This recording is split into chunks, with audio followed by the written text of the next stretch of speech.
सभी विद्यार्थी ध्यान दें, सभी स्टूडेंट ध्यान देंगे। आपके सामने जो दिखाई दे रहा है ये तिरंगा पर निबंध, यानी कि ये तिरंगा पर निबंध है जो कि एग्ज़ाम में आता ही आता है। और इसको याद कर लेने से भी एग्ज़ाम में क्वेश्चन आता है। तो इस पर बहुत सारे सवाल, इस पर तिरंगे पर बहुत सारे सवाल बनते हैं और ये एग्ज़ाम में भी आता है।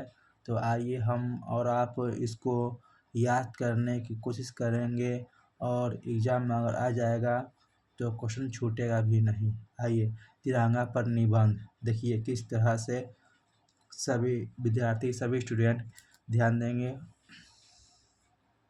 देखिए तिरंगा पर निबंध।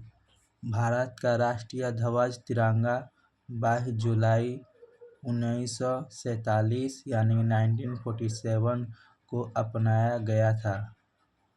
भारत का राष्ट्रीय ध्वज तिरंगा 22 जुलाई 1947 को अपनाया गया था। ये मोस्ट इम्पोर्टेंट है, ये एग्ज़ाम में आता है। कोई अगर ये आता है, अगर कोई पूछ दे कि भारत के राष्ट्रीय ध्वज तिरंगा कब अपनाया गया था, तो 22 जुलाई 1947 को, यानी कि 22 जुलाई 1947 को अपनाया गया था।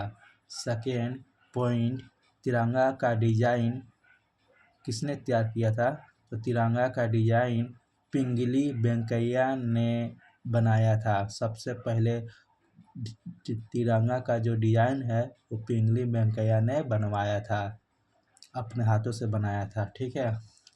तिरंगा को पहली बार 7 अगस्त 1906 को कलकत्ता में फहराया गया था। तो ये क्वेश्चन, अगर ये पॉइंट भी याद कर लीजिएगा, क्योंकि ये पॉइंट आता है कि तिरंगा को पहली बार भारत में कब फहराया गया था, तो 7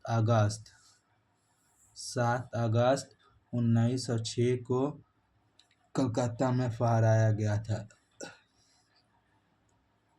स्वतंत्र भारत में पहला ध्वज 15 अगस्त 1947 या 1947 को लाल किले पर नेहरू जी ने फहराया था। 15 अगस्त को हम लोग का भारत देश आज़ाद हुआ था। 15 अगस्त के दिन हमारे देश जो है भारत, यानी कि देश इंडिया, भारत, वह हमारे देश अब आज़ाद हुआ था। किन से आज़ाद हुआ था? तो ब्रिटिश से, यानी कि अंग्रेज़ों के गुलामी से आज़ाद हुआ था 1947 में। ठीक है। 15 अगस्त को लाल किले पर नेहरू जी ने फहराया था सबसे पहले। और नेहरू जी कौन है? हमारे देश के पहले प्रधानमंत्री हैं। ये भी क्वेश्चन याद रखिएगा। ठीक है। आइए नेक्स्ट। यह हमारा राष्ट्रीय झंडा है, इसे तिरंगा भी कहते हैं। इसमें 3 रंग हैं, केसरिया, सफ़ेद, हरा। केसरिया जो ऊपर रहता है, सफ़ेद जो बीच में रहता है, हरा जो नीचे रहता है। केसरिया ऊपर है तो ऊपर क्या होता है? साहस और बहादुरी का प्रतीक है। केसरिया जो रंग जो होता है वो साहस और बहादुरी का प्रतीक है। सफ़ेद रंग जो बीच में होता है वो सच्चाई और शांति का प्रतीक है। और हरा जो है वो नीचे जो रहता है हरियाली का प्रतीक है। ठीक है। आइए नेक्स्ट देख लीजिए। तिरंगा के बीच में अशोक चक्र है, यानी कि केसरिया, सफ़ेद और हरा जो है उसके बीच में सफ़ेद है। सफ़ेद के बीच में भी एक रंग होते हैं जो कि अशोक चक्र का है ना। अशोक चक्र उसमें बना हुआ है, जिसमें बताता है वो समय और धर्म का, न्याय का प्रतीक है। समय, धर्म और न्याय का प्रतीक है। ठीक है। तिरंगा की लंबाई, ये मोस्ट भी इम्पोर्टेंट, ये पॉइंट जो है मोस्ट भी इम्पोर्टेंट है, क्योंकि एग्जाम में पूछा गया है, पिछले साल पूछा गया था। तिरंगा की लंबाई और चौड़ाई का अनुपात कितना होता है?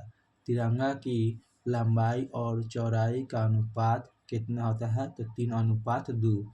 ठीक है, 3:2 होता है तिरंगा की लंबाई और चौड़ाई।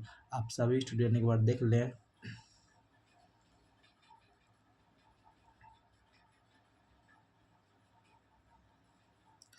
अगर ये वीडियो आपको अच्छा लग रहा है तो तो शेयर अपने दोस्तों में शेयर करें, लाइक करें और सब्सक्राइब करें ना, and look and watch this video. Thank you.